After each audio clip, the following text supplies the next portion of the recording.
Vivimos convencidos de que estamos perfectamente informados. Bueno, pues yo creo que ha llegado el momento de hacer un pequeño experimento. ¿Han mentido necesariamente alguno de estos tres titulares? Probablemente no. ¿Por qué estos mecanismos como el framing o el agenda setting funcionan tan bien? Pues nos ocurre a todos. No es un problema exclusivo de personas poco informadas o poco inteligentes. La manipulación no siempre necesita inventar una mentira.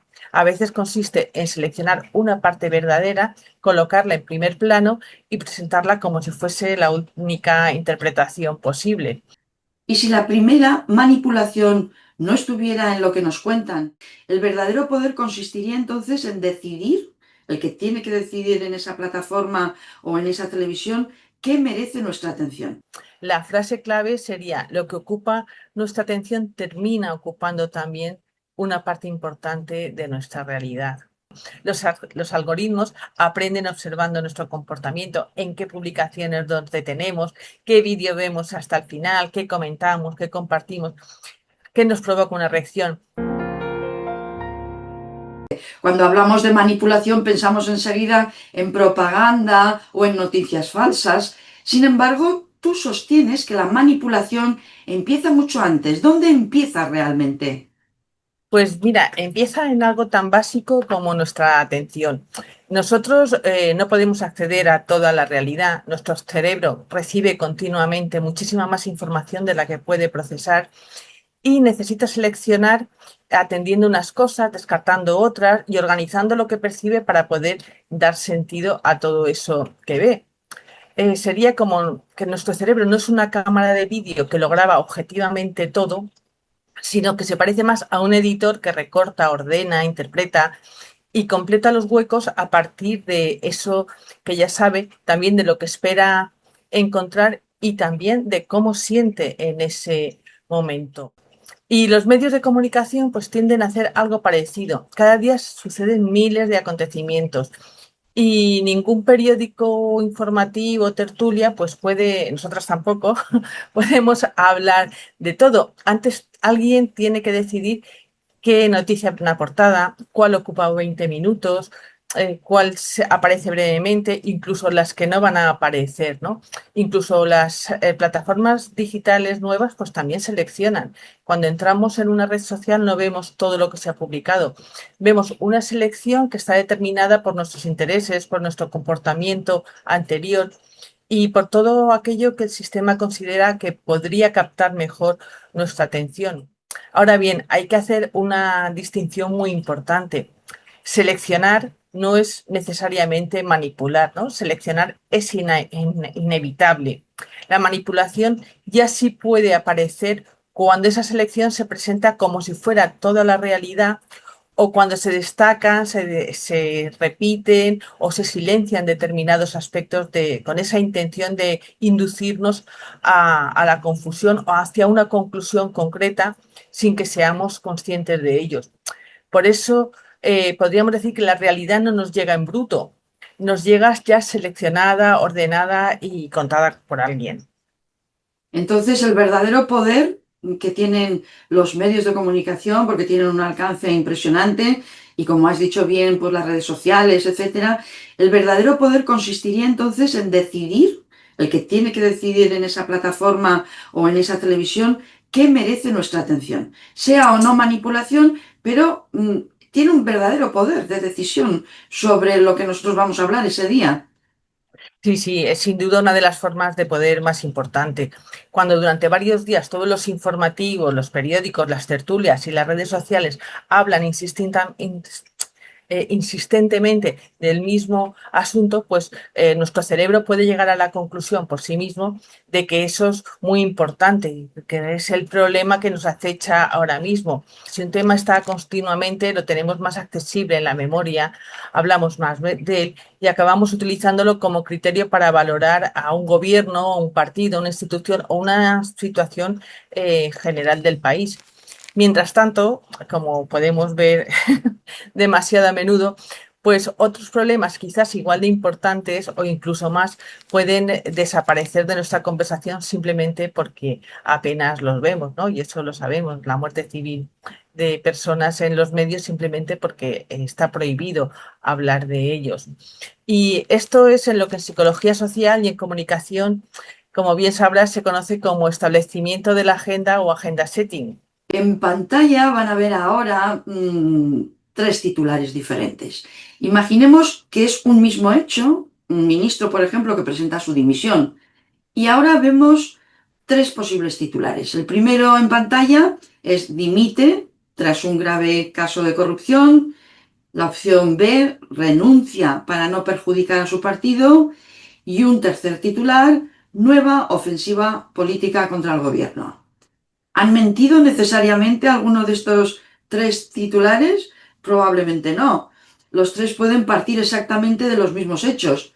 Lo que cambia es el punto de vista desde el que se cuentan los hechos. ¿Qué está ocurriendo aquí desde el punto de vista psicológico? Manuel. Pues sí, aquí estamos viendo lo que se denomina encuadre o framing, ¿no? Esto es muy fácil de visualizar y de entender, porque nos podemos imaginar el marco de una fotografía, ¿no? Cuando colocamos el marco alrededor de una escena, no necesariamente estamos inventando lo que aparece en ella, pero sí que estamos decidiendo qué vamos a dejar dentro del marco, qué queda fuera y hacia dónde queremos que mire quien observa la fotografía, ¿no?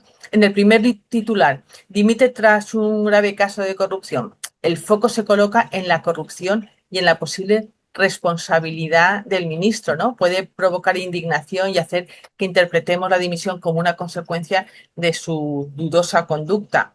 En el segundo, renuncia para no perjudicar a su partido. El centro ya no está tanto en la corrupción como en el sacrificio personal, ¿no? Ya lo venden de una forma, fíjate, pobrecito, qué bueno que es, que para no perjudicar, pues da un paso atrás y que los demás, pues no arrastrarlo, ¿no? Este encuadre puede generar, pues eso, incluso cierta comprensión, incluso empatía.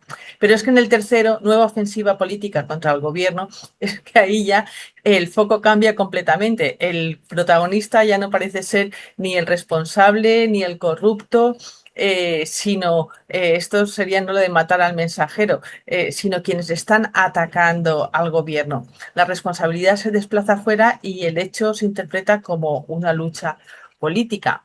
Entonces, el acontecimiento puede ser el mismo, pero cada titular activa en nosotros una interpretación, una emoción y una atribución de la responsabilidad diferente, ¿no? Eso es lo importante del encuadre. No solo nos presenta unos hechos, sino que nos propone silenciosamente respuestas a varias preguntas, ¿no? ¿Qué ha sucedido realmente? ¿Quién es responsable? ¿Quién es la víctima? ¿Quién es el culpable? Y cómo deberíamos incluso sentirnos ante ello. Por eso la manipulación no siempre necesita inventar una mentira. A veces consiste en seleccionar una parte verdadera, colocarla en primer plano y presentarla como si fuese la única interpretación posible. En realidad, Vamos, perdona, no, Manuel. no, te iba a decir que el pensamiento crítico comienza precisamente cuando somos capaces de separar los hechos del marco en el que se nos ha mostrado, ¿no? Cuando podemos quitar ese marco y ver la fotografía completa. En realidad es como cuando hablamos de encuadre, es como si fuera el encuadre de un relato. Es decir, nos están colocando quién es el protagonista, quién es el que sacrifica, quién es el héroe, quién es aquella persona que se oculta y quiere causar daño. En fin, es la construcción de un relato dentro de un encuadre utilizando una tecnología como es el lenguaje, ¿no? Sí, sí, totalmente, totalmente. Y si todos pensamos que somos bastante críticos, porque todos nos las damos de que somos, como diría mi madre, marisabidillas o marisabidillos, ¿no? Lo sabemos todo. Antes de empezar a hablar, ya tenemos la respuesta y nadie nos va a engañar. ¿Por qué estos mecanismos como el framing o el agenda setting funcionan tan bien? Pues porque nuestro cerebro necesita ser eficaz, no analizarlo absolutamente todo, ¿no? Procesar, si tuviéramos que procesar cada noticia desde cero, comprobar todos los datos, consultar todas las fuentes y valorar todas las explicaciones, nos consumiría una enorme cantidad de tiempo y de energía. Entonces, utilizamos atajos mentales y esquemas que nos permiten comprender rápidamente lo que sucede.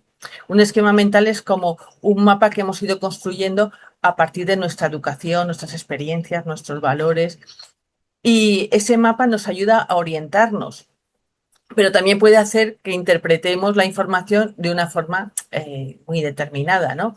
Si yo considero que un político es corrupto, incompetente o peligroso, pues interpretaré con mucha facilidad cualquier noticia que tenga que ver con ello como una nueva prueba de que eso que yo pensaba es cierto, ¿no?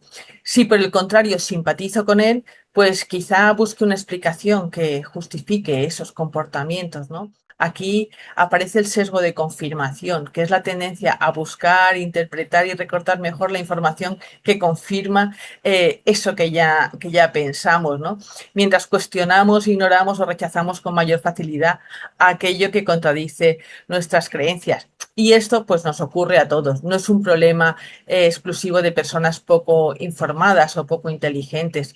De hecho, cuanto más convencidos estamos de que somos totalmente objetivos, menos posibilidades tenemos de aceptar que nosotros también tenemos nuestros propios sesgos, ¿no? Aquí las emociones también desempeñan un papel fundamental. El miedo, la ira, la indignación o la sensación de amenaza captan rápidamente nuestra atención, ¿no? Las emociones no son nuestras enemigas y cumplen funciones muy importantes, pero cuando alcanzan mucha intensidad nos empujan a reaccionar antes de detenernos a pensar o analizar, ¿no? Con objetividad o con lo que nosotros podemos llamar objetividad. Por ejemplo, cuando una noticia nos enfada muchísimo, nos asusta o confirma algo que llevábamos tiempo pensando, aumenta la probabilidad de que la aceptemos y la compartamos, además, inmediatamente, ¿no? Sin comprobarla. Te llega, te parece que eso confirma todo lo que has estado pensando y rápidamente reenvías.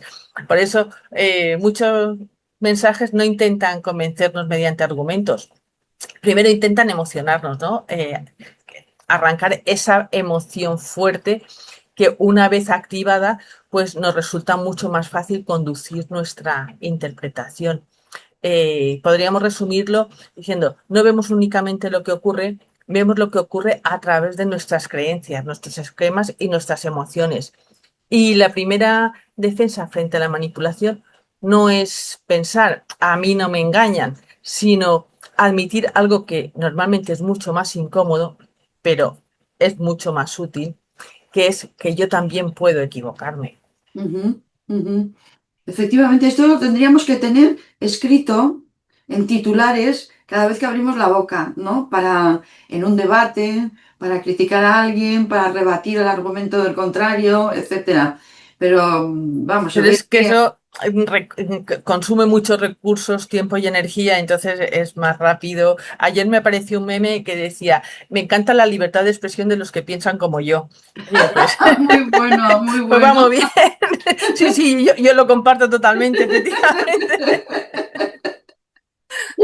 Oye, esta la vamos a enmarcar porque merece la pena. La vamos a colocar en algún sitio del programa para que lo tengamos presente. Por lo menos reírnos de nuestras propias Sí, limitaciones como sí, seres humanos. sí, de momento el humor es gratis y podemos gastarlo.